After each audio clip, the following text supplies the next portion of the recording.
Kapag may humihingi sa'yo, magpasalamat ka sa Diyos. Amen? Kapag may lumalapit sa'yo, kinukulit ka, nagre-request sa'yo, huwag kang magalit, huwag kang mainis. Bakit? Kaya nga humihingi sa'yo kasi alam niya mayroon kang ibibigay. Amen? Hindi naman hihingi sa'yo kung wala kang ibibigay. Ang tanong ko po sa inyo, ano mas gusto nyo? Yung humihingi o nagbibigay? What do you prefer? To be the receiver or to be the giver? Kapag ikaw ay nagbibigay, anong ibig sabihin? Binigyan ka. Kapag may lumalapit sa'yo, humihingi sa'yo, matuwa ka. Kasi pinuno ka ng grasya ng Diyos. Mas mahirap yung humihingi. Dahil ang humihingi, wala. Ang humihingi, naghihirap. Ang humihingi, nagdidepende sa ibang tao. Pero ikaw na nagbibigay, magpasalamat ka sa Diyos dahil meron kang ibibigay. Dahil nakatanggap ka sa Diyos. Be happy if you are in the giving end and not at the receiving end. Kaya nga, pag may lumalapit na sa iyo, nagbibigay ng sobre, pinagdodonate ka, pinag-o-offer sa simbahan, sa parokya, huwag kang magsisimangot. Amen? Pag nilalapitan ka ng mga kamag-anak mo, humihingi sa'yo, huwag kang magrereklamo. Pag pumupunta na ang mga inaanak mo, nagmamano sa'yo, makita mo ang dami-dami nila, kahit yung mga hindi mo inaanak, huwag kang magbubugnot, huwag kang magbubwisit. Amen? Dahil pag nagalit ka, dahil pag nagreklamo ka, dahil pag nalungkot ka habang nagbibigay ka, hindi ka nabibigyan ulit ng Diyos. Amen? Anong mas gusto mo? Yung may binibigay ka o yung naghihingi ka? Magpasalamat ka dahil nakatanggap ka at dahil dito may lumalapit sa iyo, makakapagbigay ka. At pag ikaw ay nagbibigay na may tuwa, may galak, mas darami pa ang iyong pagpapala, ang bendisyon at grasya ng Diyos sa iyong buhay. Amen? Huwag nating isipin na ang buhay natin ay tungkol lang sa pera. Huwag nating isipin na ang makakapagbigay sa atin ng tuwa ay kayamanan at ari-arian.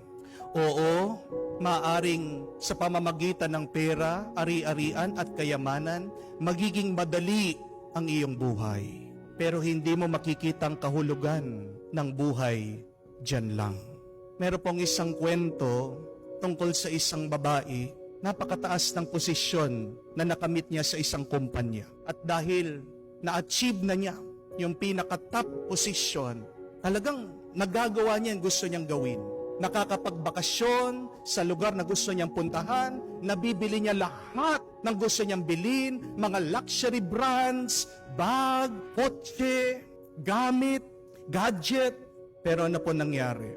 Habang natatamasa niya ang lahat ng bagay na ito, nasa kanyang kapangyarihan, nasa kanyang kayamanan, bigla po namatay yung asawa niya. 40 years old. Nagkaroon po ng massive heart attack. Bigla-bigla, itong kanyang minamahal sa buhay, nawala. At doon po niya napagtanto, para saan lahat ng naipon niyang ito? Para saan ang kanyang kapangyarihan? Para saan ang kanyang kayamanan? Kung wala naman ang kanyang minamahal, na kung saan pwede niyang ibahagi, ibigay ang mga bagay na ito. Walang kabuluhan, walang katuturan.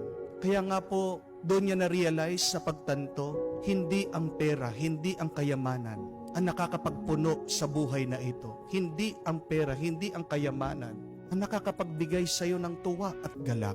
Kung wala naman ang mga tao na minamahal mo, na pwede mong bigyan, kung wala kang minamahal, na pwede mong ibahagi ang buhay na ito.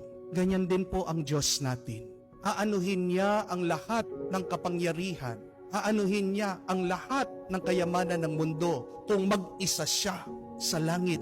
Kaya nga, nagkatawang tao siya kasi gusto niya tayong makasama. Naging isa siya sa atin kasi tuwa niya, galak niya ang pagbibigay ng kanyang sarili. At kung tayo ay tagasunod ni Kristo, ng ating Diyos na minamahal, sana tayo din matuwa, magalak sa pakikisama, pakikidamay, pagbibigay. Wala nang ibang makakapagbigay sa iyo ng tuwa at galak, kung hindi ang pakikiisa at pagbibigay. What is the meaning of this life? 2 words. To share, to give. Magbahagi, magbigay. What is the meaning of this life? You can summarize those 2 words into one. It is to love, ang magmahal. At pag ikaw ay nagmamahal, ano ang sabi ni San Agustin? Gumaganda ka, gumagwapo ka, nagliliwanag ang iyong buhay. Love is the beauty of the soul. Ang pagmamahal ay ang kagandahan ng ating kaluluwa, ng ating buhay. Kaya nga gumanda ang ating buhay dahil sa pagmamahal ng Diyos.